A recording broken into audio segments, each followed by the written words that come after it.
Bismillahirrahmanirrahim. Assalamualaikum warahmatullahi wabarakatuh. Alhamdulillahirrahmanirrahim. Wassalatu wassalamu ala asyrofil anbiya'i wal mursalin Sayyidina Muhammadin wa ala alihi wa sahbihi ajma'in. Rabbi shrah li sadri wa yassir li amri wahlul 'uqdatam min lisani yafqahu qawli. Alhamdulillah pada kesempatan yang berbahagia ini atas nama Bapak Saudara Saudara kedatangan tamu istimewa yang berasal dari Pondok Pesantren Buyut. Beliau ini adalah salah satu ustazah modern. Jadi semua santri sangat mengidolakan beliau untuk hadir hanya untuk memberikan tausiah. Di beberapa kanal YouTube mungkin santri-santri pernah istilahnya berkunjung di kanal YouTube beberapa YouTube sangat banyak istilahnya tausiah-tausiah yang diberikan oleh beliau ini.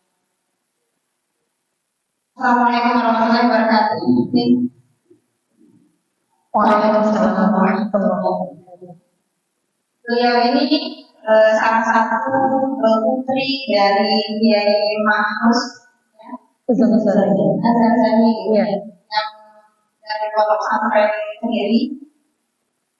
Kalau kita lihat dari beberapa pengalaman dan lain sebagainya, banyak di seminar di beberapa pondok pesantren, bahkan diundang bahkan dengan keluar negeri untuk mengisi terkait dengan kajian-kajian ilmiah. Belum, kayaknya kalau keluar negeri cuma jalan-jalan aja. Informasinya juga dari panitia juga pernah beberapa kajian, bahkan di seluruh pesantren juga pernah untuk mengisi kajian. Tapi untuk lebih jelasnya, siapa sih sebenarnya di Sela nanti akan diberikan atau dijelaskan secara langsung dari beliau. Mungkin kepada Sela akan dipersilakan. Langsung pakai ini aja. Enak pakai itu. Ini kayaknya enak pakai ini deh. Apa ya? Pakai ini aja deh. Assalamualaikum warahmatullahi wabarakatuh. Alhamdulillahirabbil alamin. Wassalatu wassalamu ala asyrofil anbiya'i wal mursalin wa ala alihi wa sahbihi ajma'in. Amma ba'du. Yang kami muliakan segenap masyayikh sepuh ibadah berkhusus keluarga besar Pondok Pesantren Sirajul Ulum, yang kami muliakan segenap ibu-ibu yang hadir pada pagi hari ini. Saya takjub, heran, ajib. Ini baru dibilangin tadi malam padahal, tapi subuh-subuhnya yang ngaji sudah banyak. Ini tandanya semangat ngajinya tinggi sekali warga Lombok ini. Masya Allah. Alhamdulillah. Baru kemarin kaulo diminta juga untuk ini paham kaulo gitu. Jawanya keluar. Kaulo itu saya. Ya. Saya kemarin baru dibilangin untuk mengisi fikih dengan ibu-ibu. Biasanya majelisnya lebih enaknya intensi. Itu ada belum? Ada anak laki-lakinya ikut mendengarkan, nggak apa-apa. Nanti kita bahas haid mereka nggak paham soalnya.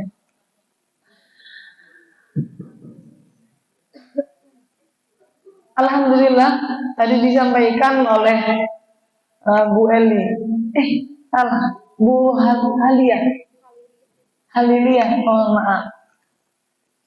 Disampaikan oleh Bu Haliliyah, sebenarnya kalau untuk perkenalan cukup saya ini menantu dari Abu Abdullah Kasabi yang tadi malam juga termasuk salah satu yang memberikan kesan dan pesan terhadap Tuan Guru Haji Akmaluddin. Videonya ditampilkan. Dan istri dari yang tadi malam ngasih ceramah itu ibu-ibu, ya, saya istrinya. Kalau untuk perkenalan cukup begitu saya kira. Dan basic saya semuanya di pesantren di Lirboyo. Insya Allah nanti yang akan kita bahas semua bersumber dari apa yang saya pelajari di Lirboyo dan dari apa yang disampaikan oleh guru-guru saya. Alhamdulillah pagi ini kita berkesempatan untuk ngaji fikih. Ibu-ibu, fikih untuk perempuan itu luas, banyak banget. Yang wudhu itu ada, sholat itu ada, haji, puasa. Kalau kita mau bahas fikih perempuan secara umum, saya kira nih kita mau bikin kajian 3 hari pun nggak cukup. Karena luasnya pembahasan fikih mengenai perempuan. Namun yang jarang saya rasa ada yang bahas adalah mengenai seputar darah perempuan. Kapan nih kita sucian? Tapi mohon maaf di sini saya lihat dia kayaknya ada yang sudah menopause ya. Ada, tapi tidak banyak ya. Yang banyak saya lihat masih mbak-mbak ini masih di depan masih gadis-gadis masih belum menikah ya. Ya. Ada dari santri sama ada dari mahasiswa juga ya. Oh iya. Itu ibu-ibunya sebagian mungkin ada yang sudah menopause. Jadi mungkin nanti kalau kita bahas ilmunya bisa ditularkan untuk anak-anaknya. Nah, karena kita membahas haid dan istihadah, boleh mas-mas yang laki-laki nggak perlu di majelis juga nggak apa-apa. Karena nanti pasti akan mengganggu ibu-ibu untuk nanya.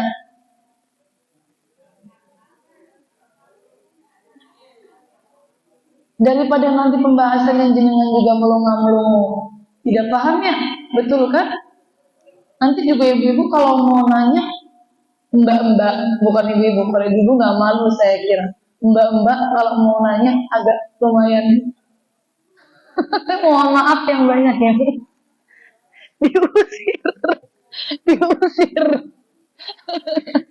Ya, mending lanjut tidur nggak apa-apa mas. Nah, kalau gini kita kan cukup perempuan-perempuan aja lebih enak. Alhamdulillah. Nggak apa-apa, kalau live saya nggak masalah.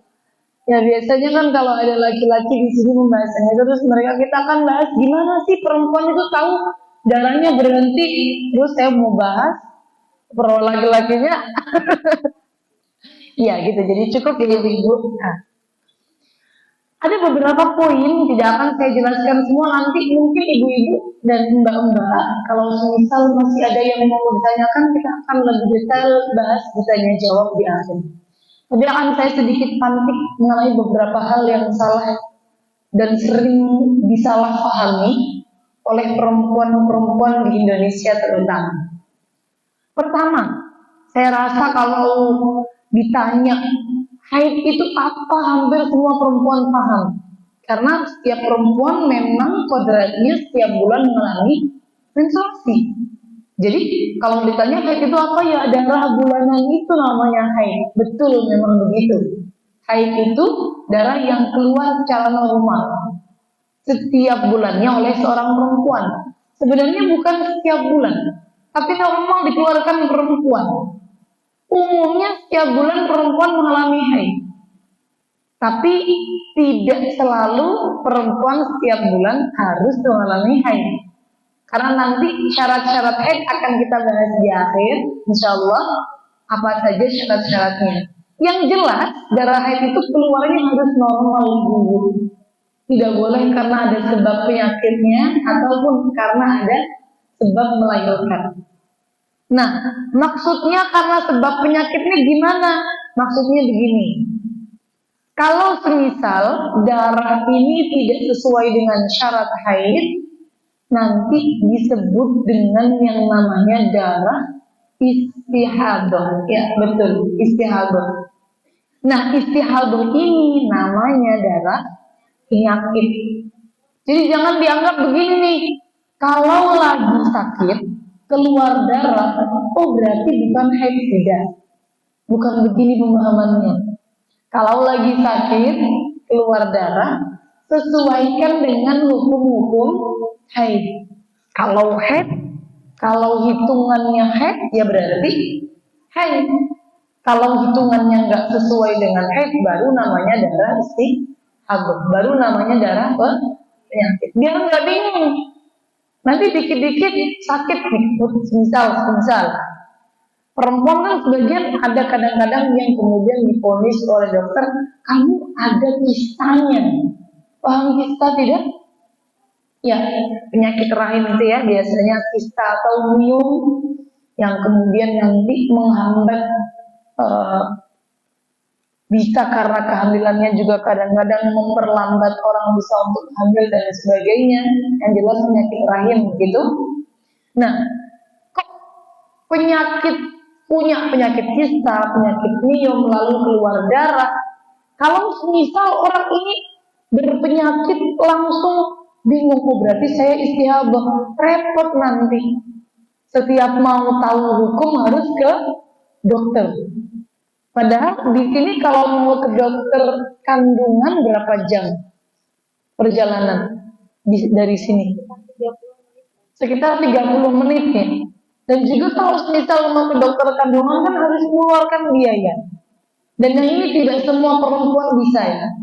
Jadi maksud saya, kalau mau tahu hukum darahnya apa, tidak perlu nunggu ke dokter. Ibu cukup nanti dicocokkan dengan syarat haid. Cocok enggak? Kalau cocok berarti haid. Kalau enggak cocok berarti maksudnya darah istihadah. Begitu. Nah, syarat haidnya apa? Ada 4 syarat haidnya. Pertama, minimal perempuan yang mengeluarkan darah haid harus sudah mencapai usia 9 tahun hijriah. Saya rasa di daerah Pondok Sirojul Ulum ini tuan guru haji sudah sangat-sangat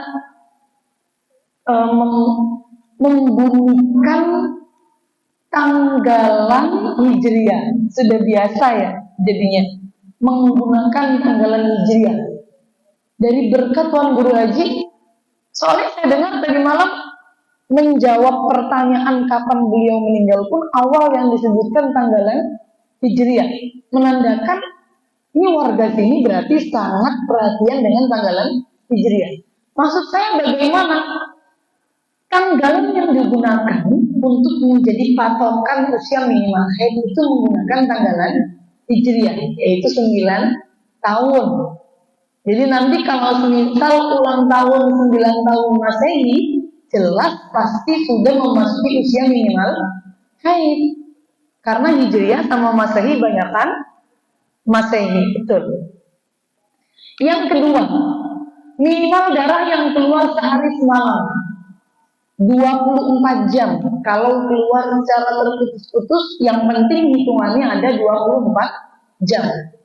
Kalau terputus-putus, yang penting darah ini ada 24 jam dan tidak boleh lebih dari 15 hari dari permulaan darah keluar. Biasanya di sini nih yang banyak bingung nih, apalagi ibu-ibu yang sudah menikah seringkali bersinggungan dengan yang namanya alat kontrasepsi. Ada yang pakai implan, ada yang pakai pil, ada yang pakai suntik, ada yang pakai IUD, KB spiral, berbagai macam alat kontrasepsi. Itu paling banyak efeknya pada darah yang kita keluarkan.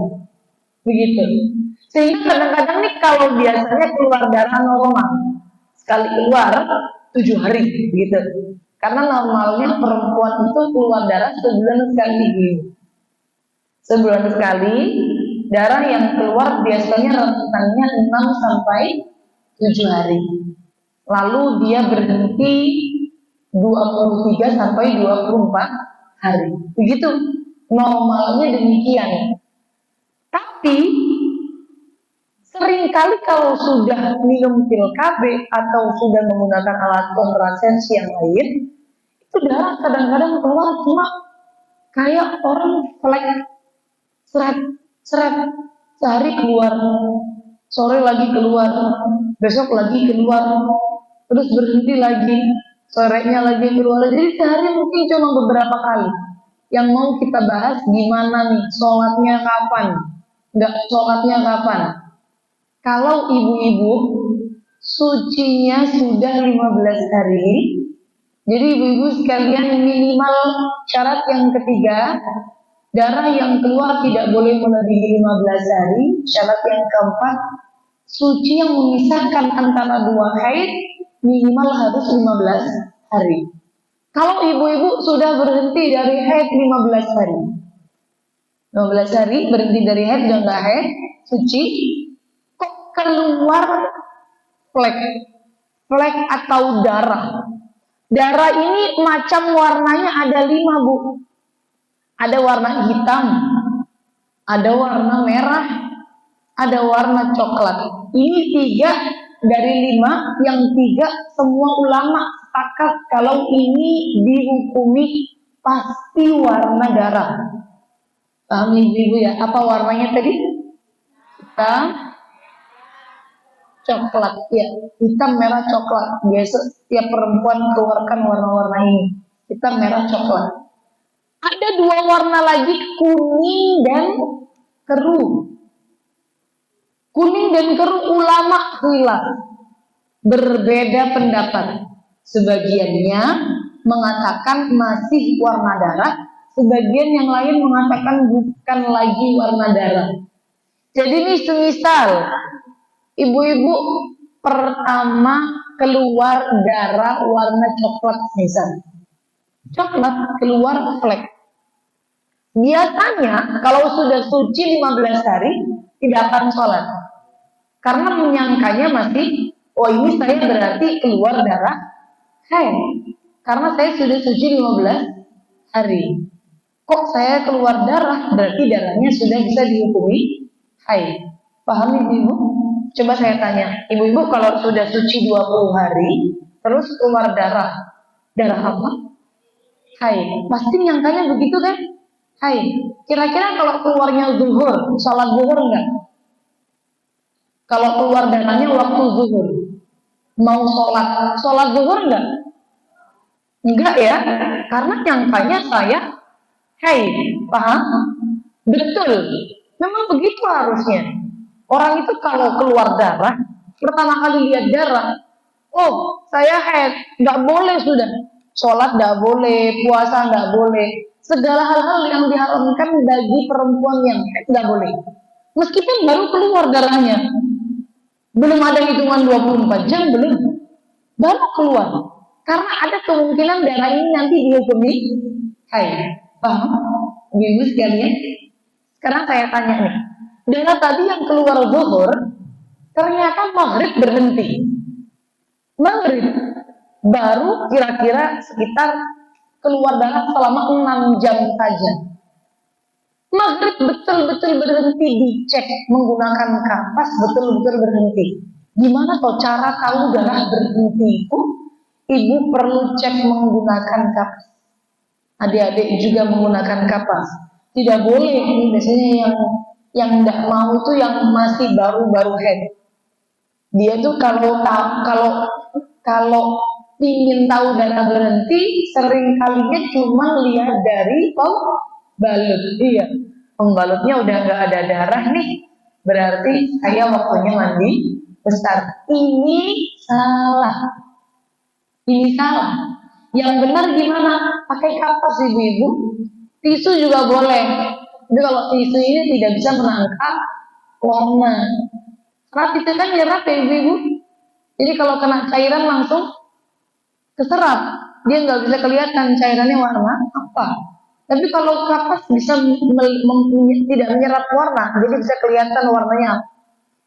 Kapas kita colekkan ke daerah kewanitaan bagian dalam. Jadi mohon maaf, kalau ngecek itu jangan bagian luar saja. Bagian luar ibu-ibu pipis, dibasuh ya kan? Bersih. Kemungkinan besar bersih. Tapi coba tekan sedikit ke dalam.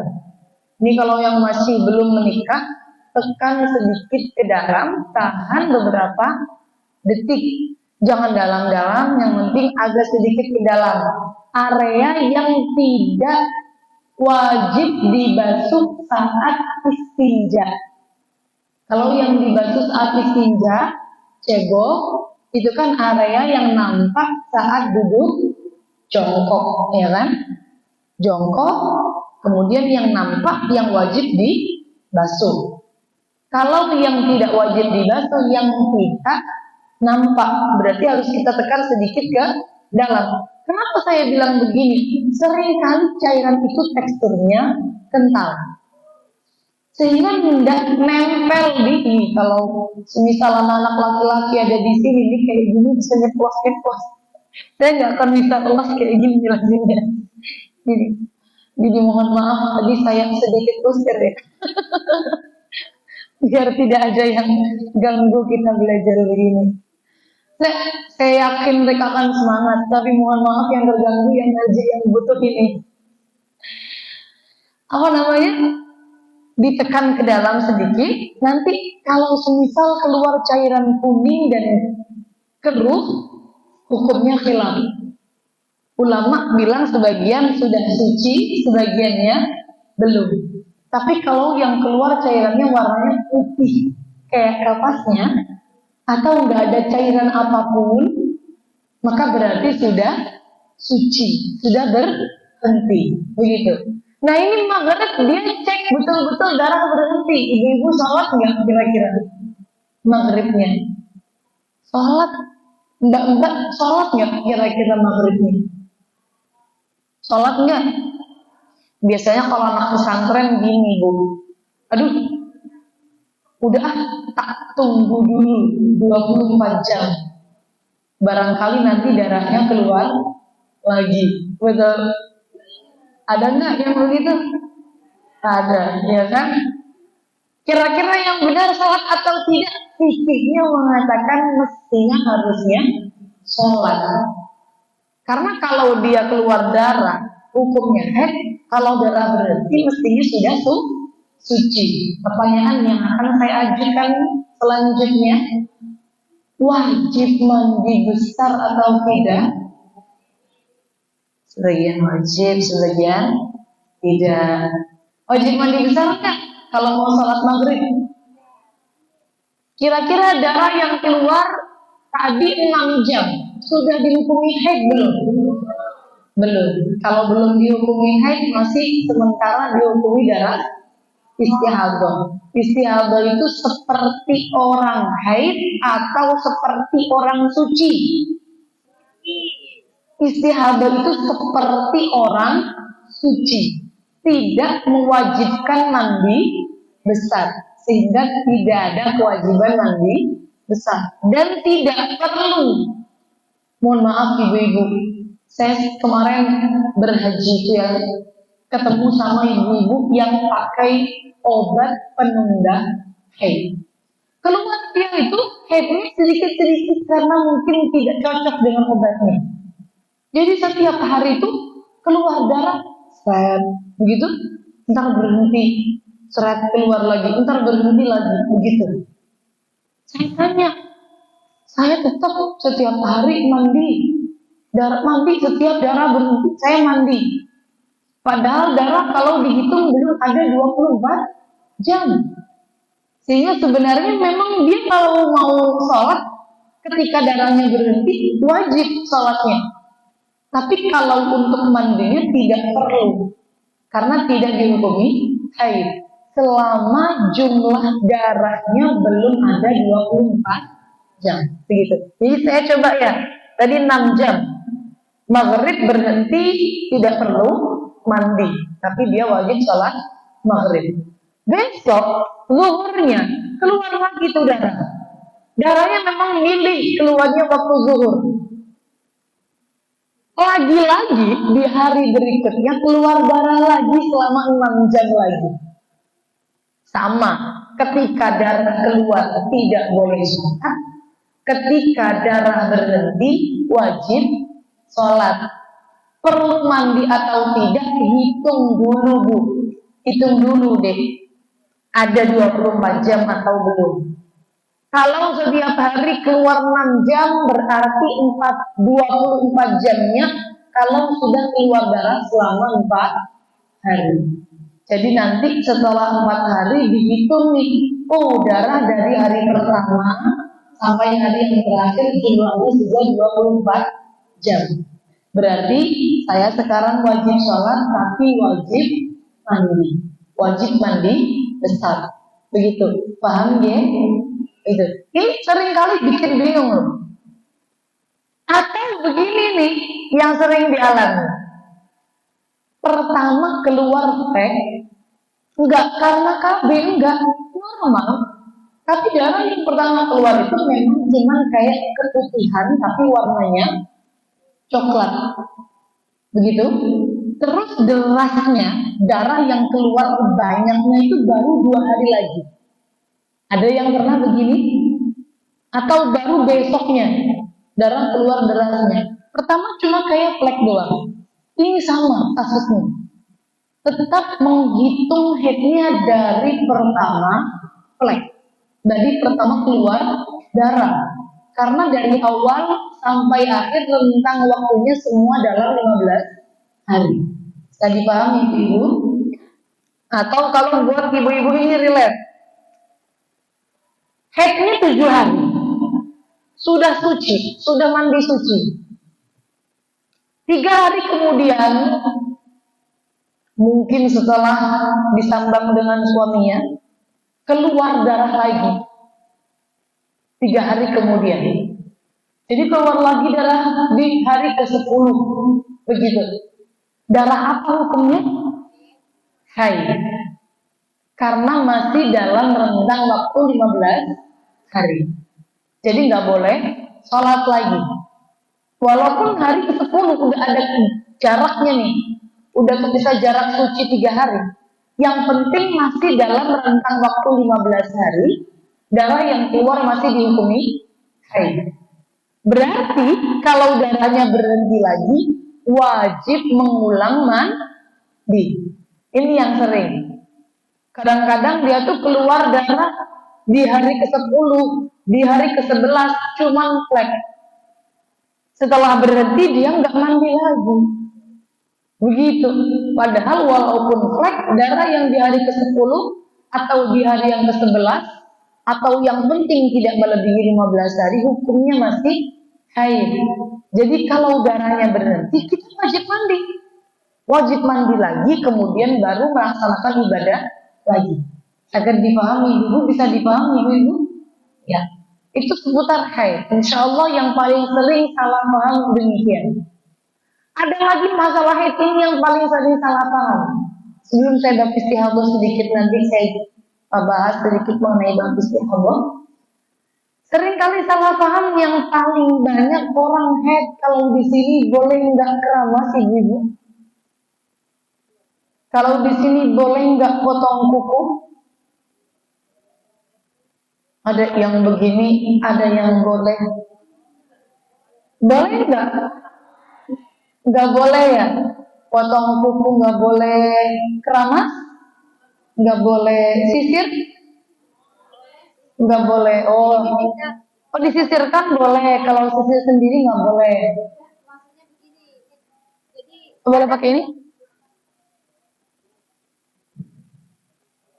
Beberapa terkait dengan Iya. terkait dengan ada yang membolehkan dan ada yang membolehkan untuk tidak boleh lama, tidak boleh potong kuku. Kalau sisir itu boleh, tapi rambutnya itu harus dibakar. Oh, dikumpulin gitu. Jadi dikumpulkan gitu nanti biar disuciin waktu mandi ya.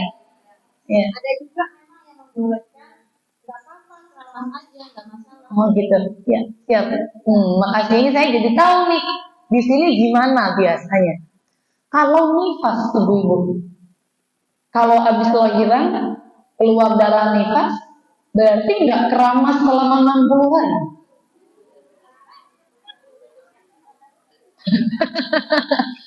Keramas ya. Kalau nifas keramas. Potong kuku nggak kalau habis lahiran? Enggak. Selama 2 bulan nih nggak potong kuku. Oh, ada yang begini, berarti ada yang betul-betul selama 2 bulan nggak potong kuku. Sebulan nggak potong kuku, beda-beda. Tergantung pribadi sendiri-sendiri. Kita bahas ya secara fikihnya ya, biar tidak simpang siur di sini gimana. Secara fikih, saya bahas secara fikih, bukan secara di rumah saya gimana, bukan. Tapi secara fikih. Dibahas ibu-ibu dalam beberapa kitab fikih. Ada kitab Nihayatul Zain, ada kitab Hujairul Al-Khafif juga tentang hal ini. Pertama gimana pembahasannya? Pembahasannya sebenarnya berawal begini hukumnya. Sunnah bagi orang yang berkewajiban mandi besar untuk tidak menghilangkan anggota tubuhnya dari dirinya. Gimana? Hukumnya wajib atau sunnah? Sunnah. Sunnah yusannu liman yajibu alaihil ghusl. Bahasanya begitu kalau dalam kitabnya.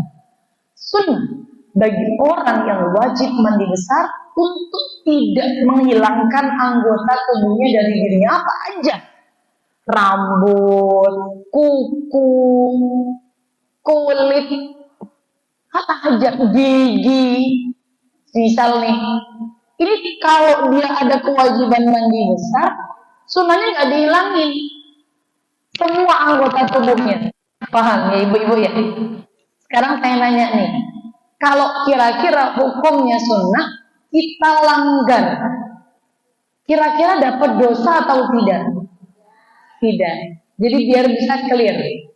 Kenapa sih kok sebagian ada yang bilang nggak boleh, sebagian ada yang bilang boleh?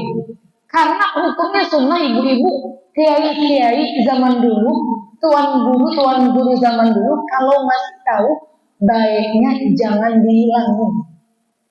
Karena memang hukumnya sunnah.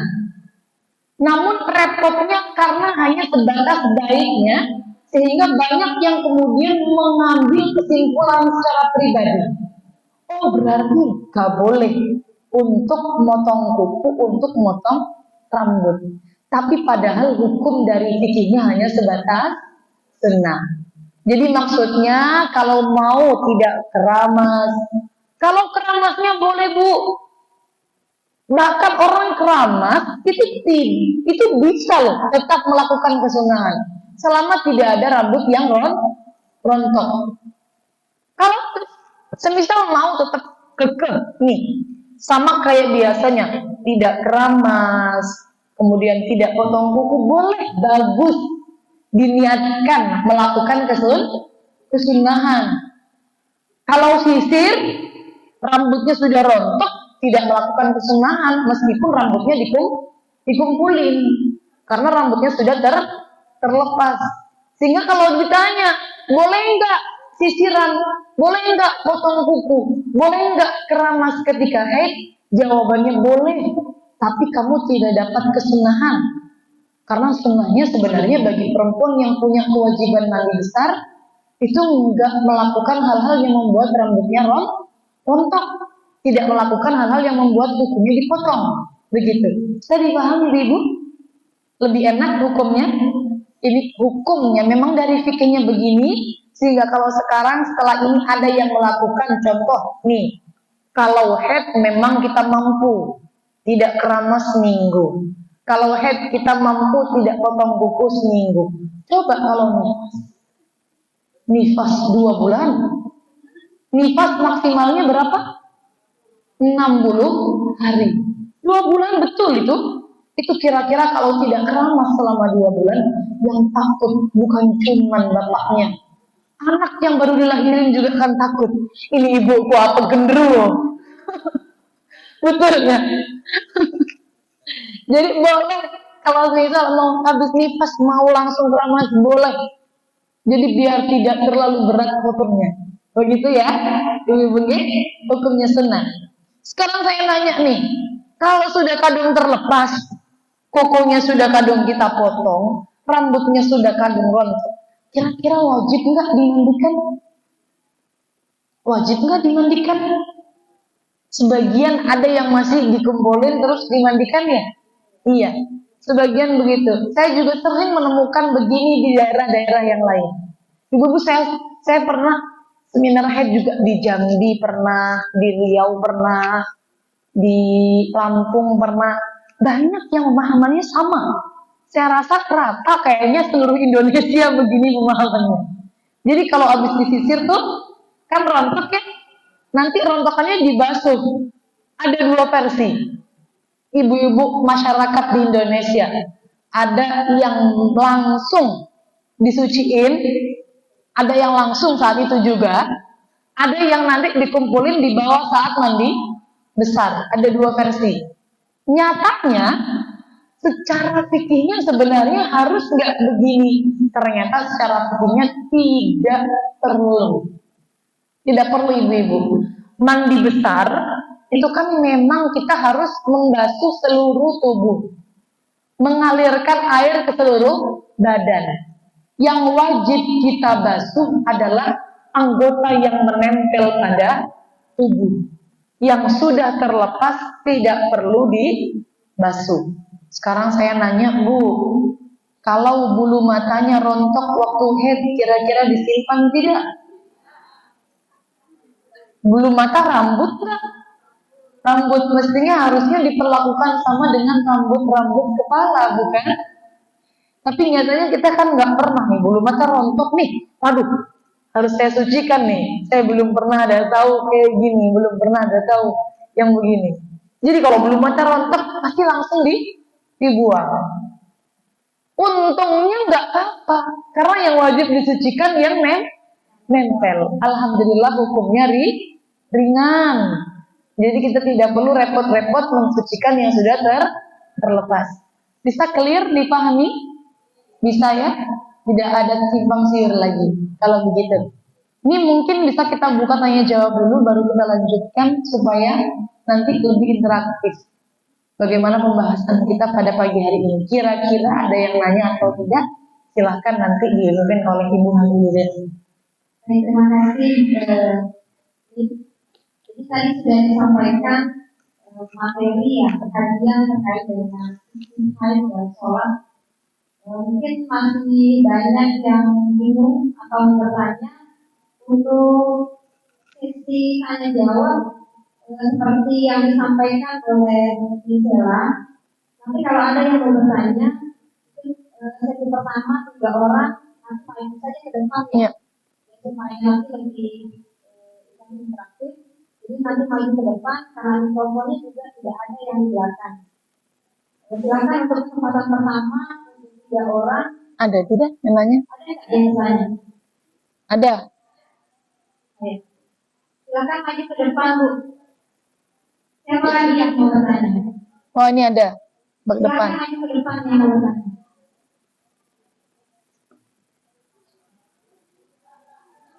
Nanti yang nanya foto. Ya, untuk dipermaklumkan nanti permintaan dari Gisela. Nanti kalau ada yang bertanya nanti langsung difoto. Silakan. Perkenalkan dirinya dulu di depan saja, di sini saja, di depan. Oh, jenengan nggak apa-apa turun mikrofonnya tak di sini kan? Duduk, monggo duduk nggak apa-apa, duduk saja.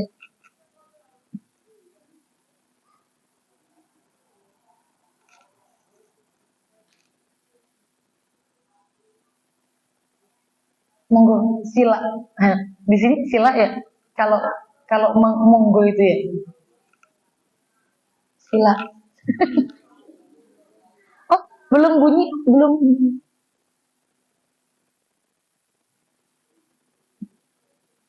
Assalamualaikum warahmatullahi wabarakatuh. Nama saya Ina Wahib. Di sini ya, Wahib. Wahib. Kalau bahasa anak-anak di sini nak kakak. Oh, Bude. Apa nak kakak? Gak apa-apa, saya manggil juga nak kakak. Ya, nak kakak aja. Ya, nak kakak. Saya baru tahu. Nak kakak.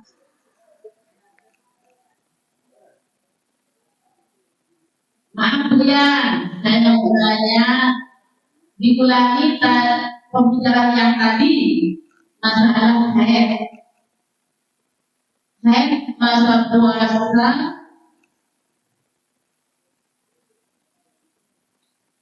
Nah, haid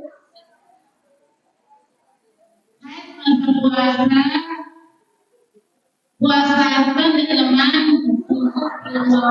belum. Ya nanti nggak apa nanti ditranslate. Ya, iya nanti ditranslate. Boleh. Iya nggak apa-apa, bahasa Lombok nggak apa-apa.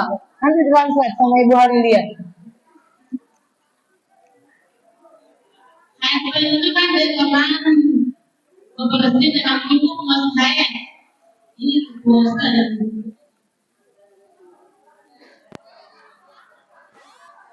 Nggak apa-apa.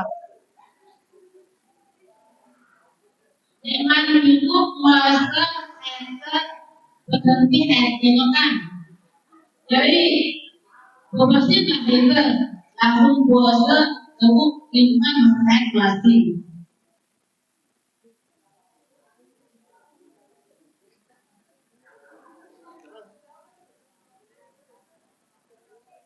Puasa tidak untuk masa haid itu berpuasa bahkan karena meninggal sebelum menutup masa haid dalam puasa itu terus langsung puasa adalah bersih. Iya. Ya, mohon ditranslatekan Bu Harilia. Karena saya dari yang semua disampaikan itu yang saya paham puasanya aja. Sama junub, sama haidnya aja. Sama enten, saya paham. Enten itu tidak ya? Iya. Jadi ditranslate aja dulu, ditranslate aja gitu nggak apa-apa. Langsung aja nggak apa-apa. Iya.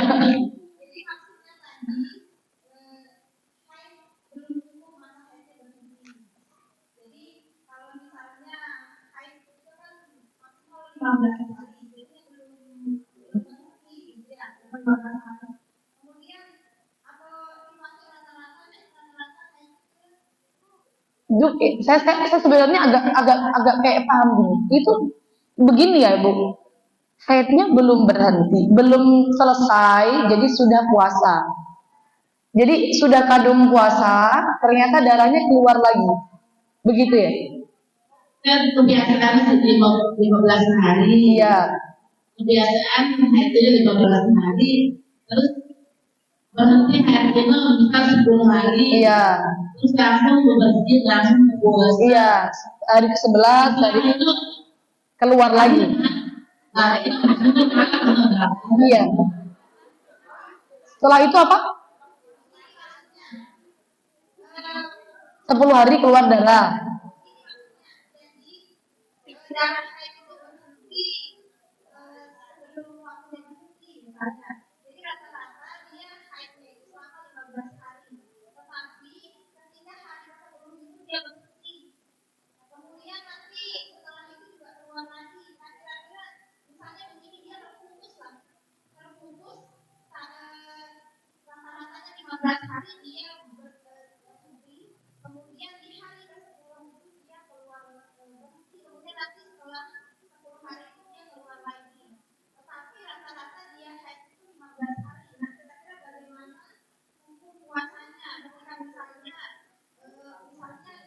Keluar lagi nanti darahnya. Siap. Saya sudah bisa memahami apa yang ditanyakan. Satu, yakin. Bagus. Saya langsung jawab saja biar interaktif. Nanti saya setelah lupa. Nanti yang selanjutnya bahasanya Lombok lagi, saya lupa lagi nanti pertanyaannya, nggak apa-apa. Saya suka banget malah. Oh gitu bahasa Lomboknya. Walaupun saya nggak bisa. Begini ibu-ibu, kalau kebiasaannya, semisal keluar darah 15 hari tadi ya, tahu? Selama darah itu hukumnya haid, begitu ya. Kemudian berhenti nih. Darahnya sudah 24 jam terus berhenti. Dia sudah wajib untuk kembali melaksanakan sholat. Jadi semisal kita punya kebiasaan keluar darah 15. Loh ini darah 5 hari keluar sudah berhenti. Baru 5 hari. Baru 5 hari. Kira-kira kalau berhenti sholat nggak? Sholat. Karena 5 hari berhenti, ya berarti harus sholat meskipun tidak sama dengan kebiasaan. Kebiasaannya darah keluar 15 hari. Ini kok 5 hari sudah berhenti. Tetap wajib untuk sholat. Betul tadi, bebersih. Mandilah dia. Karena darahnya berhenti. Mandi dia, sholat dia. Kalau bulan puasa, puasa. Puasa wajib puasa. Wajib puasa, boleh halal berhubungan badan, sudah boleh. Karena dari zahirnya, dari kelihatannya, darahnya memang sudah berhenti. Pertanyaannya, kalau semisal keluar lagi darah nih, tadi contohnya kan keluar lagi darahnya. Coba saya contohkan, sudah berhenti 5 hari. Sudah puasa 5 hari, sudah sholat 5 hari, nih. Sudah berhubungan badan juga. Hari ke-10, hari ke-11. Berhenti 5 hari, hari ke-11. Darah keluar lagi. Keluar lagi. Cuman sedikit, seret begitu. Tapi warnanya coklat atau merah. Begitu. Ada banyak yang begini. Maka pertanyaan pertama, hukum darah keluar sedikit ini di hari ke-11 apa ibu-ibu? Haid. Sudah kita bahas tadi. Hukumnya haid. Karena masih dalam rentang waktu 15 hari. Iya. Haid lagi. Berarti kan saya haid lagi. Kalau darah berhenti mandi lagi. Tapi kan yang bingung, ini puasa kemarin sah atau tidak? Sudah kadung puasa 5 hari. Itu kan lumayan kalau disuruh kodok tambah 5 hari, begitu kan? Ulang lagi puasanya 5 hari kan? Lumayan juga. Terus kemarin berhubungan badan ini haram atau tidak? Dan banyak yang bertanya-tanya begini, seperti itu. Jawabannya, kalau masalah berhubungan badannya tidak haram. Karena nyatanya dia berhubungan badan dalam keadaan darah sudah berhenti. Tapi kalau masalah puasanya, masalah sholatnya, ibu-ibu, para ulama sebenarnya ada 2 pendapat. Ada yang bilang sah, ada yang bilang tidak sah. Yang kuat yang mana nih? Yang kuat yang tidak sah. Jadi ibadahnya yang dilakukan jadi tidak sah. Maka kalau misal sudah puasa, sudah sholat nih, tidak sah semua. Jadi kalau puasa wajib untuk diulang lagi. Coba nih, kalau misal tadi kan keluar darah dari hari pertama sampai hari ke-11, ya kan? Hari yang pertama 5 hari keluar, yang tengah-tengahnya tidak keluar darah 5 hari. Tapi hari ke-11-nya keluar darah lagi. Jadi kalau misal kita ikut pendapat yang kuat, ditanya berapa hari kodok puasanya 11 hari. Walaupun yang 5 hari yang di tengah dia sudah puasa. Ini kalau menurut pendapat yang kuat. Tapi ada ibu-ibu pendapat yang kedua. Hukumnya puasanya tetap sah. Enak yang ini tenang. Tidak perlu bingung. Biasanya saya kalau begitu puasanya tidak pernah diganti. Ya sudah sah-sah, tenang. Ada pendapat yang kedua. Pendapat yang kedua mengatakan semua ibadah yang dilakukan hukumnya sah. Tidak perlu diganti, tidak perlu diulang. Boleh nggak kita ambil yang ini aja biar nggak bingung? Boleh, silahkan. boleh. Pendapat yang ini. Jadi semisal tadi 5 hari yang pertama keluar darah tidak puasa, jelas wajib kok kodok karena dia nggak puasa haid keluar darahnya, ya kan? Kemudian 5 hari yang selanjutnya dia sudah puasa karena darahnya berhenti. Menurut pendapat yang kedua, hukum puasanya sah. Betul, paham ya? Hukum puasanya sah. Menurut pendapat yang kedua, sholatnya sah, hukum puasanya sah, tidak masalah.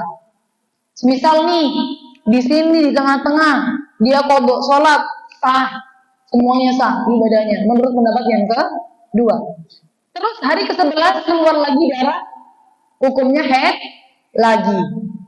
Kalau semisal dia puasa, berarti puasanya batal untuk yang hari ke-11.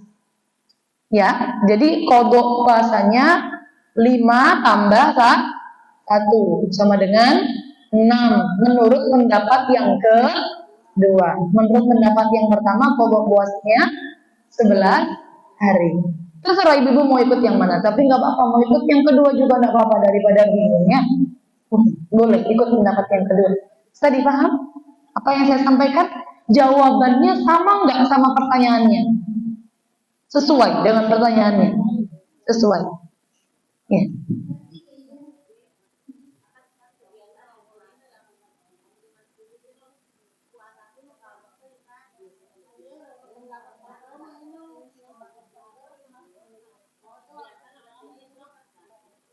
Kalau biasanya gimana? Pendapat yang pertama. Loh, justru itu yang kuat. Iya. Iya. Tuan guru pakai pendapat yang kuat. Oh, tidak apa-apa. Bagus. Iya. Iya, tidak apa-apa. Bagus sekali. Jadi memang ada 2 pendapat. Saya menyampaikan begini supaya longgar. Longgar itu apa? Supaya ringan nih. Semuanya bisa ikut yang ini. Bisa ikut yang ini. Nih, kalau bisa ikut yang kuat, ikut yang kuat. Apalagi diajarkan sama tuan guru. Sama bapak tuan guru ya. Kalau ikut yang kuat boleh, tapi kalau misal mau ikut hitungan yang pendapat yang kedua boleh nggak diamalkan? Boleh, boleh. Jadi benar semua pendapatnya. Tadi pahami Bu?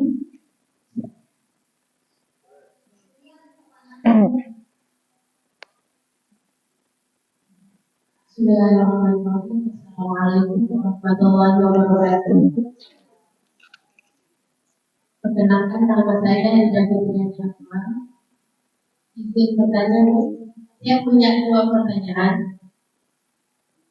Pertama, ada seorang wanita, dia memiliki adat haid itu 8 hari. Tapi ketika bulan selanjutnya, dia haid selama 18 hari. Apakah kalau dia haid 18 hari itu betul penyakit 15 hari? Hah? Nggak lewat nah? Iya.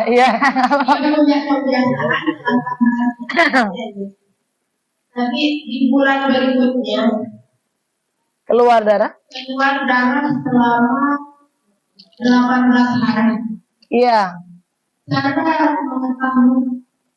mengetahui darah yang kotor itu, apakah kembali ke adat seperti biasa atau terhitung dari hari 16, 17, 18? Siap. Itu pertanyaan yang pertama. Yang kedua, selama ini kami yang sudah dijelaskan tadi, misalkan kebiasaan haidnya 7 hari. Di hari pertama dia haid dari waktu subuh sampai asar, berhenti selama sehari, haid lagi di hari kedua, di hari ketiga haid dari pagi sampai maghrib. Pertanyaannya, apakah kita ini termasuk orang yang melanggar sholat karena menunda waktu pagi wajibnya? Oh, baik. Ya. Assalamualaikum warahmatullahi wabarakatuh. Langsung jawab aja biar nggak lupa. Siap. Pertanyaan yang pertama tadi seputar orang keluar darah 18 hari, begitu ya? Nanti hitungan haidnya yang mana? Hitungan yang darah kotornya yang berapa? Begitu ya? Ya. Di sini gimana? Sebelum saya jawab-jawab, pakai adat atau yang hukumnya haid 15 sisanya istihadah? Saya tanya lagi, ibu-ibu keluar darah 18 hari. Berapa hari haidnya? Saya nanya ulang lagi. Keluar darah 18 hari. Berapa hari haidnya? Ya, berarti pakai begitu di sini ya. Kebiasaannya ya. 15 hari. Kemudian sisanya nanti hukumnya istihadah, dia sudah sholat. Nah ini kita bahas hukumnya ya. Hukum fikihnya ibu-ibu, sebenarnya kalau darah keluar melebihi 15 hari, berarti mestinya tidak memenuhi syarat haid pertama. Terus karena nggak memenuhi syarat haid, dia dinamakan dengan perempuan yang istihadah. Orang kalau keluar darah melebihi 15 hari, sebagai perempuan yang istihadah tidak boleh secara mutlak menghukumi 15 harinya haid. Loh, gimana cara menghukuminya? Kembalikan kepada hitungan haid terakhir yang dia alami. Misal, bulan sebelum dia mengalami hal ini keluar darah selama 7 hari. Sucinya 23. Terus keluar darah selama 18 hari.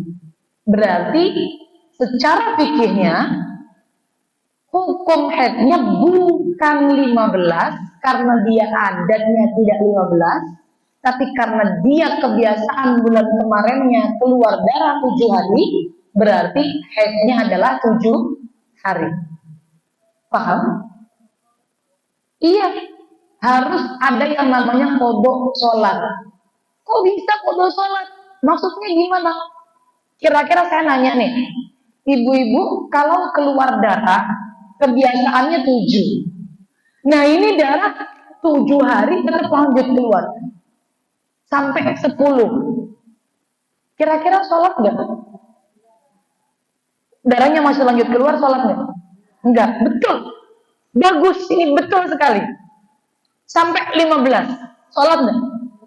Enggak, karena masih dalam rentang waktu 15 hari. Ternyata darahnya lanjut keluar sampai 18 hari. Biasanya kan kalau menghukumi 15 harinya haid, begitu ya. Dia setelah 15 hari mandi. Mandinya betul. Karena memang orang itu untuk dia tahu dirinya ini istihadah atau haid harus nunggu 15 dulu.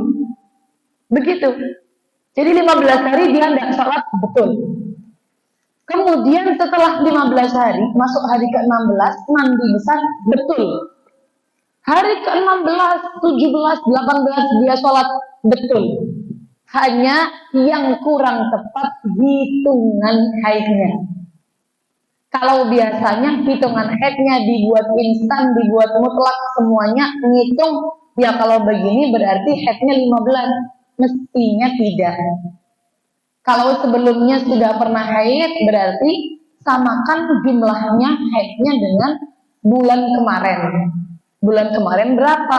Kalau bulan kemarin haidnya 15, alhamdulillah, sama. Kalau bulan kemarin haidnya 10, berarti haidnya cuma 10. 15 hari dia tidak sholat, yang dihukum haid cuma 10. Berarti yang 5 hari wajib untuk qadha. Saya dipahami ibu-ibu? Kalau bulan kemarin haidnya kebetulan cuma 3 hari, berarti yang dihukumnya haid cuma 3 hari. 12 harinya wajib qadha sholat. Saya dipaham ibu-ibu? Ini hukumnya begini. Tidak ada dalam fikih yang mengatakan 15 hari. Mohon maaf, fikihku hampir rata seluruh Indonesia pemahamannya begini. Karena jarang banget yang membahas hukum istihadah. Iya. Jadi tuh kadang-kadang hukum ini diambil dari pemahaman maksimal haid 15 hari. Begitu. Padahal kalau dalam kitab yang besar itu kalau dicari lagi hukumnya ada pembahasannya. Dan seperti yang saya sampaikan tadi, kalau melebihi 15 hari keluar darah, yang dihukumi haid sesuai dengan adat. Bisa dipaham? Gampang nggak kira-kira caranya? Gampang ya? Cuma yang berat, yang kodok sholat. Untuk tahu yang mana yang harus kita pakai sebagai adat, tidak usah bingung. Yang terakhir dialami. Sekarang istihadah, yang dicari adatnya berapa yang bulan kemarin. Oh, bulan kemarin haidnya 10. Kadang orang perempuan kan haidnya beda-beda setiap bulannya. Kadang 8, kadang 7, kadang 10, kadang 6 gitu. Gak usah bingung. Yang diambil sebagai patokan yang terakhir dialami. Bulan kemarin 5, berarti 5. Bulan kemarin 10, berarti 10. Begitu. Bisa dipahami ya? Itu dia. Kalau misal darah keluar melebihi 15 hari. Nah, kalau misal tadi pertanyaan yang kedua, mestinya dia mandi, tapi dia tidak mandi, malah nunggu-nunggu, begitu. Walaupun toh pada akhirnya nanti darah keluar lagi. Apakah dia hukumnya dosa? Karena melalaikan sholat. Kalau bertanya mengenai hukum dosa atau tidak, sebenarnya tetap dia berdosa di awalnya. Karena mestinya dia wajib sholat tapi tidak sholat. Begitu ya?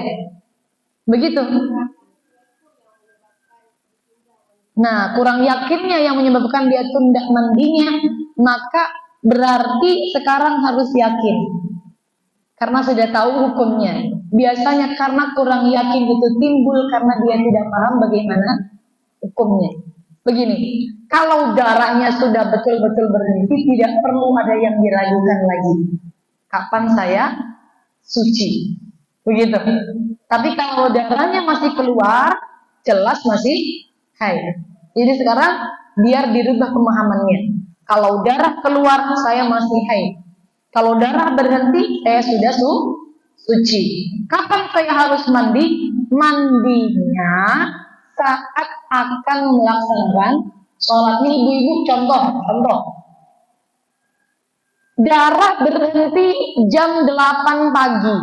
Waktu kita mau berangkat ke sawah, ke pasar, nganter anak sekolah, tiba-tiba mau ke kamar mandi ngecek, darahnya berhenti. Sudah mandi padahal, sudah mandi pagi sudah. Karena mandinya subuh, tadi sudah mandi subuh.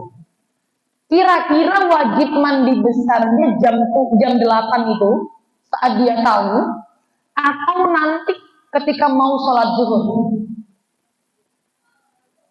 Wajib mandinya jam 8 saat dia tahu darahnya berhenti, atau nanti pas mau sholat zuhur?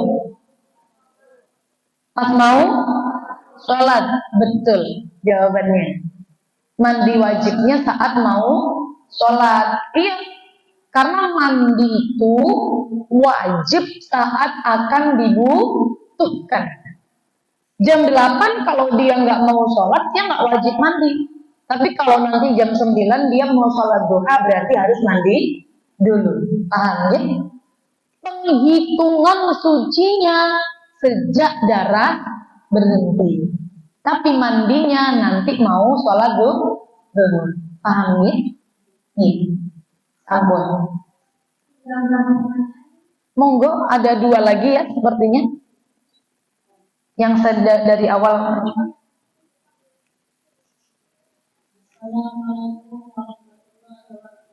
Waalaikumsalam warahmatullahi wabarakatuh. Oh, iya, monggo. Ibu Maulidah. Saya lagu. Kenalan katanya. Baik.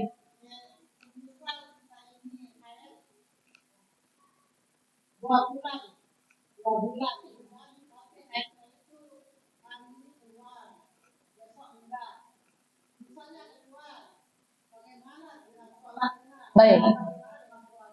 Siap. Ya.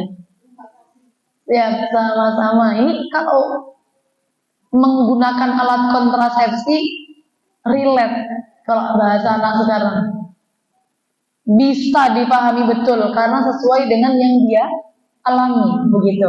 Iya. Sekarang keluar, besok tidak, sampai 2 bulan begitu. Cara menghitungnya gimana? Cara menghitungnya, pertama, ibu harus siapkan terakhir haid yang dialami berapa. Ya, pertama. Oh, sebelum kayak gini, saya itu, contoh, biasanya kan orang kalau pakai alat kontrasepsi setelah nifas ya. Misal, saya itu terakhir haidnya sebelum hamil. Biasanya banyak yang begitu, sebelum hamil. Jadi sebelum hamil saya terakhir haid. Ditanya, berapa terakhir haidnya? Sebelum hamil enggak apa-apa, yang penting berapa kamu terakhir mengalami haid. Oh, terakhir sebelum hamil haidnya 10 hari. Setelah itu saya hamil. Berarti suci selama 9 bulan karena dia hamil. Terus keluar darah selama 2 bulan kayak gini. Hari ini keluar, besok berhenti, keluar lagi, berhenti lagi, gitu terus sampai 2 bulan.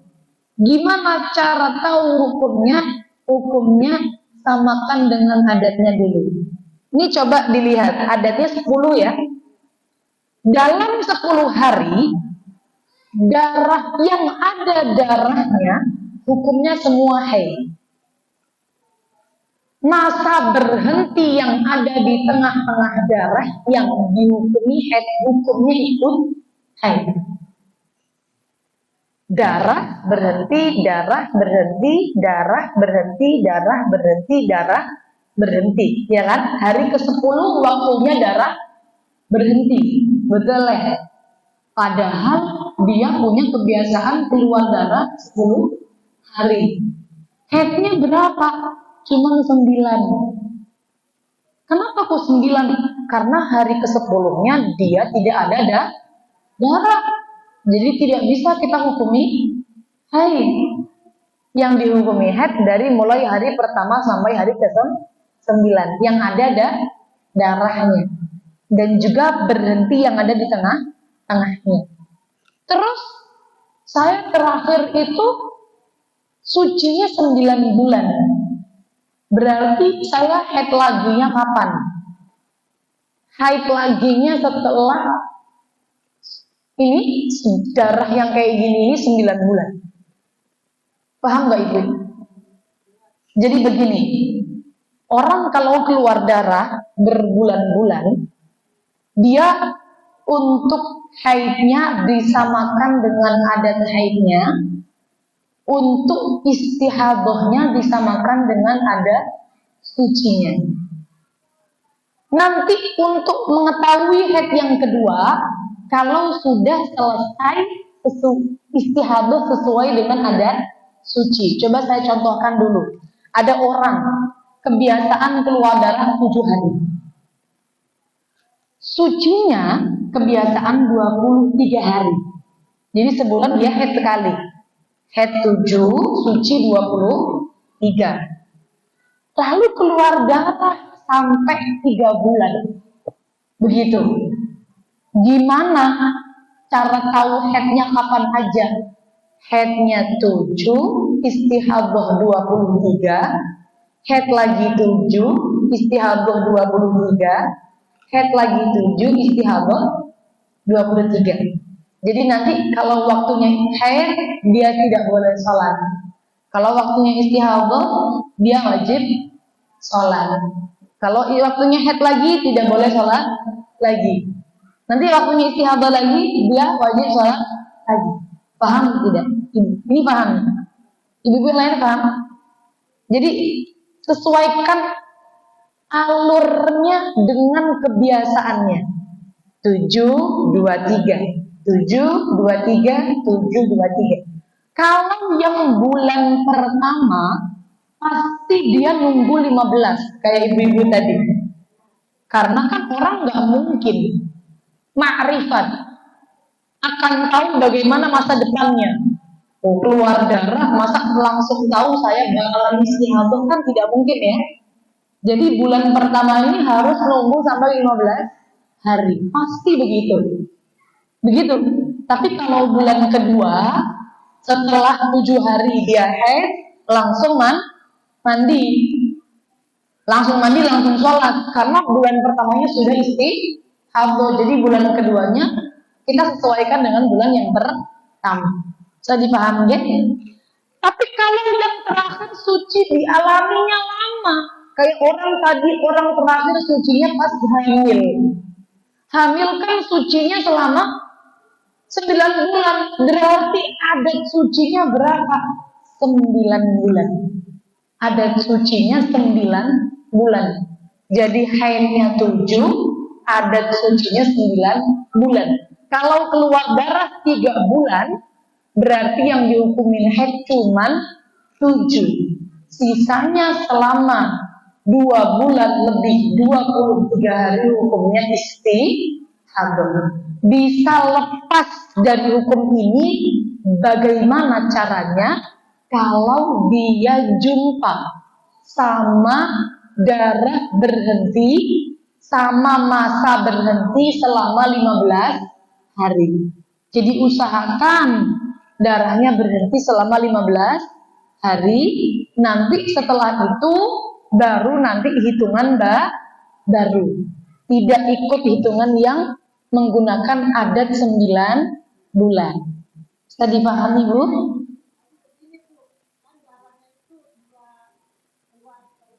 Tidak keluar seterusnya. Iya. Iya, jadi nanti di jumlah. Jadi nanti diulang supaya yang lain dengar.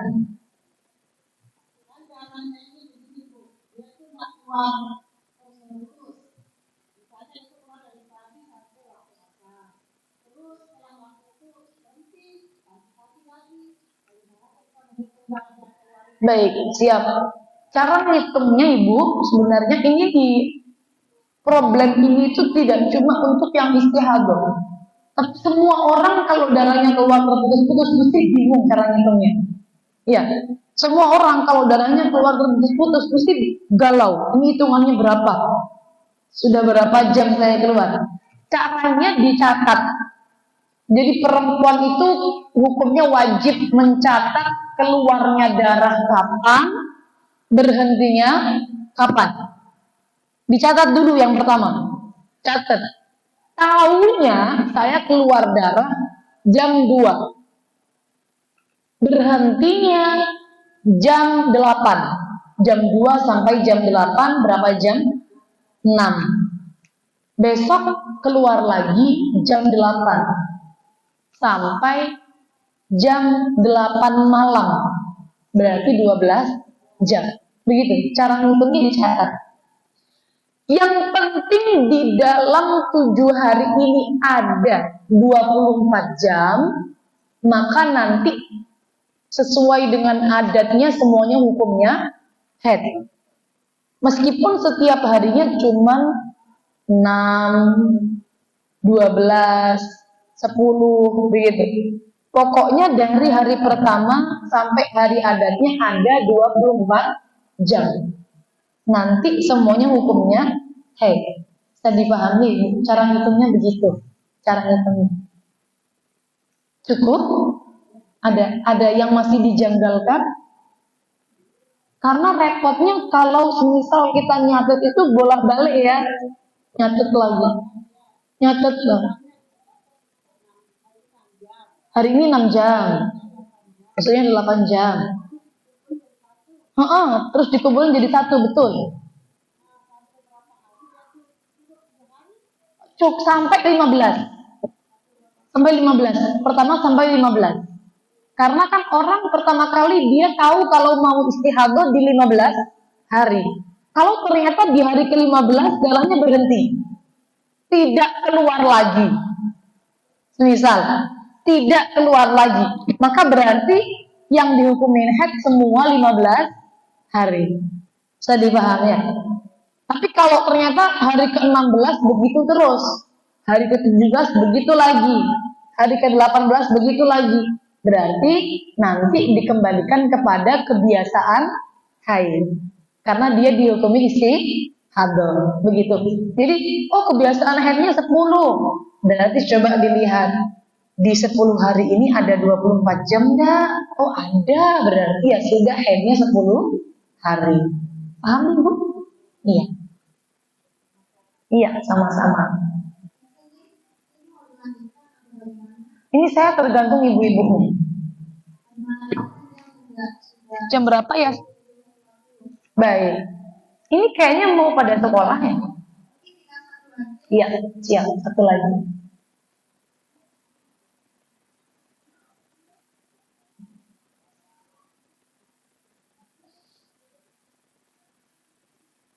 Bismillahirrahmanirrahim. Assalamualaikum warahmatullahi wabarakatuh. Waalaikumsalam warahmatullahi wabarakatuh. Saya dengan Pak Dr. Fauzia. Terima kasih sudah memberikan pencerahan atas kami. Tapi nggak perlu tahu kalau istihadah itu harus kokoh karena kebiasaan. Biasanya kami rata-rata 7 hari. Suatu ketika itu 15 hari kita 18 hari. Bukan bodoh, itu Langsung 15 hari haid begitu ya? Terus sisanya 3 hari istihadah gitu ya? Nah, yang kebiasaan kita itu tadi Iya. nah, tadi katanya tadi kan berarti di hari ke-8 kotor. Iya, sampai hari ke-15. Kalau memang darahnya istihadah melebihi 15 hari. Nah, itu ya tadi. Tapi kebanyakan kan para wanita yang belajar tentang haid jarang sekali para suami belajar tentang haid. Artinya mengerti lah keadaan istri, bagaimana itu, bagaimana masalah istihadah, bagaimana apa namanya kalau sudah 7 hari sudah gitu kan, atau sudah. Pertanyaan saya ketika kita sedang backward mau gitu kan, kemudian kita dalam kemudian suami mungkin di luar sudah belajar lemoy atau nah kita jatah jadi kita jatah gitu. Kemudian kita kalau menolak dosa dan itu yang dilakukan oleh para suami kalau menolak dari kalau menolak itu sampai pagi malaikat melaknat gitu kan. Sebentar kita disentuh aja itu sudah marah-marah. Jadi mohon ini pencerahan bagi kita semua ya supaya tidak dosa gitu kan. Dan kami juga bisa memberikan servis yang lebih baik buat suami. Yang kedua nih tentang masa istiqamah ini, saya tadi ada kelewat antara istiqamah yang satu dengan istiqamah dengan haid berikutnya itu batasannya sampai berapa hari gitu. Misalnya tadi 15 hari atau 18 hari itu kan 3 hari kita hitung istiqamah. Kemudian haid nih, maka ini jaraknya berapa hari? 1 hari gitu. Terima kasih. Assalamualaikum warahmatullahi wabarakatuh. Waalaikumsalam warahmatullahi wabarakatuh. Saya langsung jawab untuk pertanyaan yang pertama.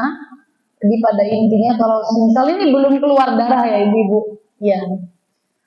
Saya coba jabarkan 2. Ada 2 tipe. Pertama, tipe yang memang istrinya belum keluar darah, enggak jatah karena dia memang belum keluar darah istrinya. Ada tipe yang lebih parah lagi, Bu. Istrinya masih keluar darah. Berapa hitungannya? 7. Udahlah kau cuci saja. Sudah 7 hari kan? Tapi masih keluar darah. Sudah 7 hari bukan? Sudah cuci saja. Misalnya ada yang begitu tuh, ada yang begini. Saya jabarkan yang 2 tipe ini. Kalau tipe yang melanggar, Tipe yang masih keluar darah betul-betul masih haid, tapi tetap kekeh untuk menyuruh istrinya suci, ini yang haram. Betul-betul haram, tidak boleh.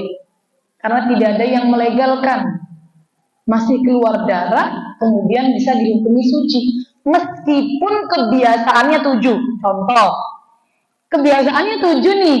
Tadi kan saya nanya sama ibu-ibu. Orang kalau kebiasaannya 7, tiba-tiba bulan ini keluar darah sampai 10 hari. Haidnya 7 atau 10? 10, karena tidak melebihi 15 hari. Atau begini nih, orang punya kebiasaan haid 7 hari, tiba-tiba bulan ini keluar darah sampai 15 hari. Haidnya 15 atau 7, sekarang kok masih keluar darah, begitu. Padahal kita tahu betul kalau belum melebihi 15 hari, semuanya masih dihukumin haid. Bahkan tadi nanti kalau darahnya berhenti di hari ke-15, semuanya hukumnya jadi haid. Haram, tidak boleh berhubungan badan. Kalau dipaksa, yang dosa suami. Kalau dipaksa loh ya, istrinya kemudian dipaksa melayani, dipaksa betul-betul dipaksa, maka yang terkena dosa suami.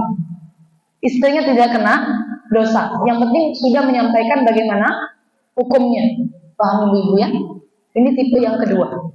Tipe yang pertama sebenarnya istrinya baik-baik saja secara fikihnya darah.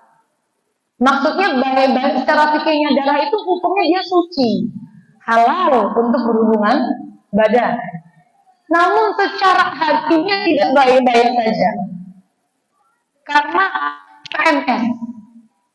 Jangankan kamu sentuh aku, kamu lihat aku aja aku sebel. Dideketin aja nggak mau. Begitu. Lantas bagaimana sebenarnya ibu-ibu kalau membahas ini lumayan sensitif ya? Sensitif betul. Jadi maksudnya bagaimana? Memang dalam berumah tangga itu harus ada kesalingan. Dalam arti saling memahami satu sama lain. Masa yang istrinya sakit nolak tetap dilaknat?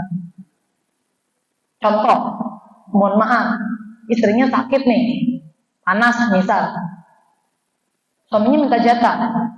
Masa istrinya nolak, saya sakit mas, tetap dilaknat, padahal istrinya betul-betul sakit. Mestinya hadis pelaknatan itu tetap harus ada penjabarannya, qayyidnya, selama memang penolakannya tidak karena uzur. Karena uzur yang sekiranya memang kalau dia lakukan memberikan mudarat kepada dirinya, tentu boleh untuk menolak ajakan. Namun kalau sekiranya tidak ada uzur yang ketika kita melakukan kemudian memberikan mudarat, tidak ada uzur yang demikian, maka mestinya menolak memberikan efek yang demikian. Ya, jadi tergantung uzurnya apa. Kira-kira uzur hati ini bisa nggak memberikan mudarat atau tidak? Lah ini tergantung hatinya siapa.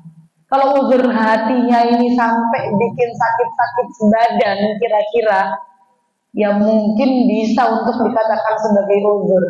Tapi kalau karena cuma lagi nggak pengen aja, nah ini mungkin yang perlu dilonggarkan, dua belah pihaknya perlu untuk saling berkomunikasi. Ya, karena bagaimanapun juga ibu-ibu dan bapak-bapak perlu banyak komunikasi supaya tidak banyak perselisihan masalah hal ini. Ya kadang-kadang kebutuhan laki-laki beda dengan kebutuhan kita, tapi juga bapak-bapak juga harus paham bagaimana kebutuhan istri. Walaupun bagaimana kebutuhan bapak-bapaknya juga harus paham bagaimana kebutuhan istri, begitu pula istri paham kebutuhan suami, begitu. Jadi hanya sebatas ini saya jawab. Saya tidak bisa langsung menjudge, oh ini nanti kalau semisal PMS nggak mau diajak berhubungan badan laknat, nggak bisa. Saya nggak bisa jawab seperti itu secara mutlak, tidak bisa. Kita kembalikan kepada individual, saya jawab secara globalnya. Yang jelas kalau dia menolak tanpa adanya uzur yang memberikan mudarat kepada dirinya, maka berarti nanti hal ini tidak ada udzur ya. Hal ini nanti menimbulkan dosa. Tapi kalau menolak karena ada yang udzur, kok kemudian menolak karena adanya udzur, maka ya tidak masalah, tidak ada dosa, tidak terkena khitab daripada hadis yang tadi sudah disebutkan. Ya. Baik, terima kasih atas kajiannya untuk hari ini. Tapi karena kita live juga link, jadi ada satu pertanyaan dari teman-teman lain yang sudah hadir pada kesempatan, maksudnya di tempat ini. Jadi tadi sudah dijelaskan terkait dengan rumus haid, atau mungkin ini mungkin perlu diulas kembali satu saja ini. Jadi tadi dijelaskan sama Ning terkait dengan rumus itu 723. Iya, itu 723 hanya contoh sebenarnya. Maksudnya kan untuk haidnya kebiasaan itu kalau misalnya kita hitungannya itu berarti kosongnya itu 23 ya. Iya. Jadi 7 maksudnya kebiasaan haid itu 7 hari, kemudian kosongnya itu 23. Nah, yang menjadi pertanyaan dari sahabat yang di luar, kalau misalnya begini, untuk kebiasaan itu memang 723, tetapi kalau misalnya rumus itu berubah, misalnya jadi 10 misalnya. Jadi dia keluar darah haid 10. Keluar darah haid itu selama 10 hari. Kalau misalnya kita pakai maksimal itu 15 hari, berarti kosong itu 10 hari. Pakai maksimal 15 hari, berarti ada sekitar 5 hari lah untuk haid kembali kalau misalnya pakai patokan yang 15 hari. Maksudnya tadi rumus pertama itu 723, tetapi rumus kedua kalau masalahnya itu 10. Kira-kira bagaimana kalau 10? Ya, 10. Ya, 10 jadinya haidnya 10, kemudian kosongnya itu 10. Iya, berarti begini. Ya. Ibu-ibu, kalau saya tanya nih, dia keluar haid 10 hari. Kemudian 5 hari berhenti. Keluar lagi darah. Begitu. Iya kan? Pertanyaannya begitu. Atau 10 hari keluar darah. Terus 10 hari darah berhenti.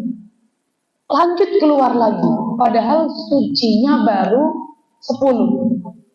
Sucinya baru 5 tadi yang pertama. Baru belum mencapai 15 hari. Darah yang keluar kira-kira darah apa? Ada namanya istihadah penyempurna suci. Ada dalam fikih. Istihadah penyempurna suci. Jadi 10 keluar darah hukumnya haid. 10 darah berhenti hukumnya suci. Sucinya baru 10 hari sudah keluar darah lagi. Mestinya sucinya minimal berapa? 15. Berarti kurang berapa? 5. Maka kalau keluar darah lagi 1 sampai 5 hari hukumnya masih istihadah. Namanya istihadah penyempurna suci. Jadi dia masih harus sholat, harus puasa, wajib, dan boleh berhubungan badan, boleh. Halal. Orang istihadah itu sama seperti orang yang suci. Halal berhubungan badan, halal. Pokoknya hal-hal yang sama seperti orang suci boleh. Baru ketika sudah menggenapkan suci menjadi 15, kok darahnya terus keluar, ya, terus keluar, baru dihukumi haid yang kedua. Paham ya? 10 yang pertama hukumnya haid. 10 berhenti darah hukumnya suci. Keluar darah lagi hukumnya istihadah sampai 5 hari, karena sucinya minimal harus 15 hari. Kok lanjut darah keluar hukumnya haid. Kalau memang memenuhi syarat, ya begitu. Paham nih Ibu? Ya, begini rumusnya. Pakai rumus istihadah penyempurna suci boleh. Syaratnya darah yang kedua itu keluar harus di luar hitungan 15 hari sejak darah yang pertama. Saya coba ulang. Keluarnya darah yang kedua harus di luar hitungan 15 hari dari sejak pertama keluarnya darah yang pertama. Nih, keluar darah 10. Berhenti 10. Darah yang kedua keluar di hari ke-21. Berarti sudah memenuhi syarat. Keluar darah 10. Berhenti 5. Keluar lagi darah di hari yang ke-16. Bisa nggak menggunakan konsep istihadah penyempurna suci? Bisa. Jadi nanti darahnya dihukumi istihadah sampai sucinya genap 15 hari. Pahamnya, Ibu? Jadi kan sucinya baru 5. Kurang berapa? Menuju 15 kurang 10. Berarti kalau dia keluar darah masih hukum istihadah dulu sampai 10 hari. Paham ya, Ibu? Beda dengan begini. Keluar darah 6. Berhenti 6. Keluar lagi darah. Hukumnya istihadah atau haid? Haid. Karena masih dalam lingkup 15 hari. Mudah memahaminya? Ya kan? Keluar darah 14. Berhenti 2 hari. Keluar darah lagi. Berarti hari darah yang keluar ini ada di hari ke-17. Ya kan? 14 hari keluar darah, 15, 16 berhenti. Hari ke-17 darah keluar lagi. Hukumnya apa? Istihadah. Menggunakan konsep penyempurna suci. Sucinya baru 2 hari, kurang berapa? Kurang 13 hari.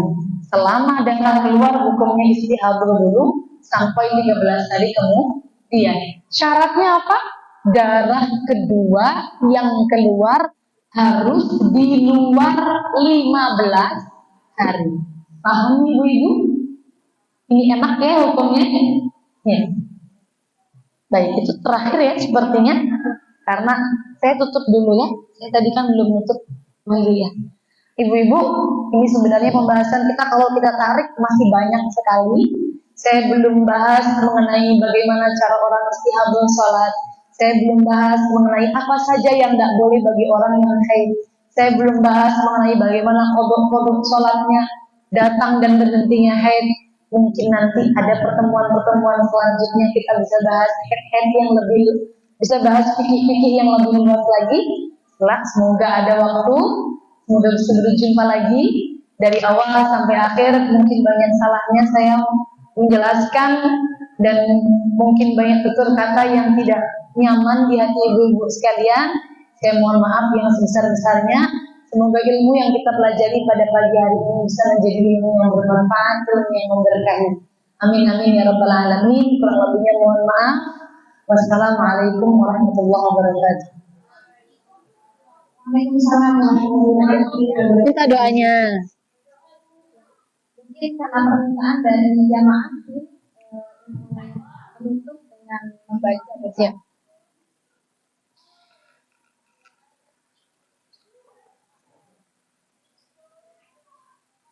Al-Fatihah.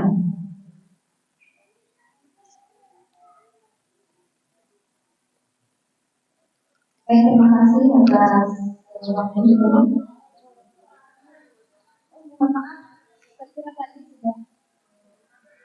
Bismillahirrahmanirrahim. Alhamdulillahirabbil alamin. Allahumma shalli ala sayyidina Muhammad wa ala ali sayyidina Muhammad.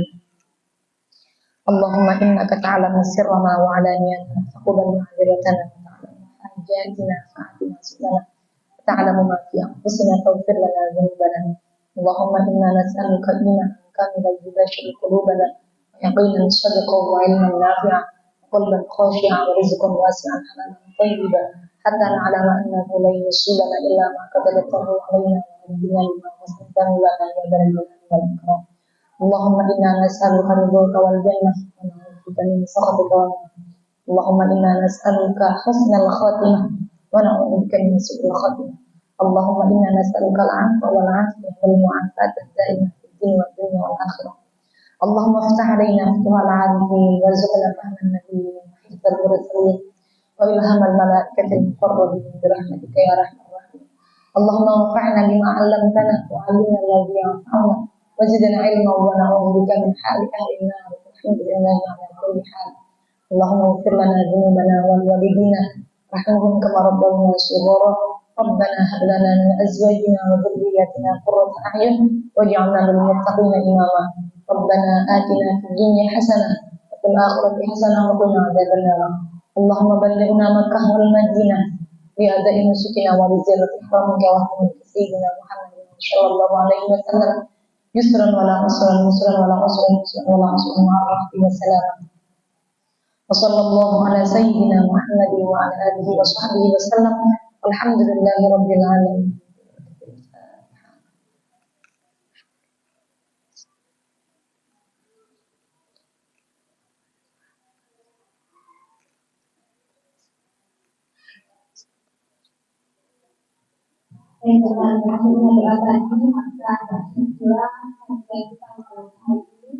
Sebenarnya membahas terkait dengan tujuan ini sangat menarik sekali, apalagi disampaikan langsung oleh orang yang sangat luar biasa.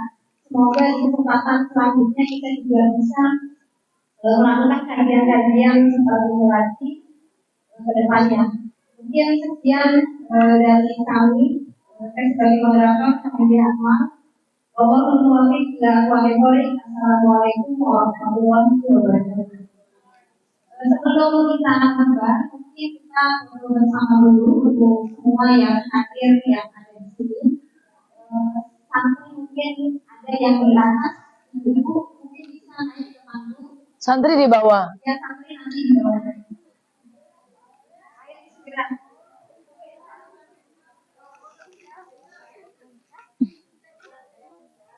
Mama.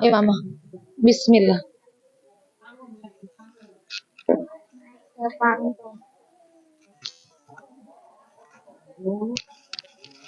Oh, nanti ya. nanti Siapa? nanti dia kesini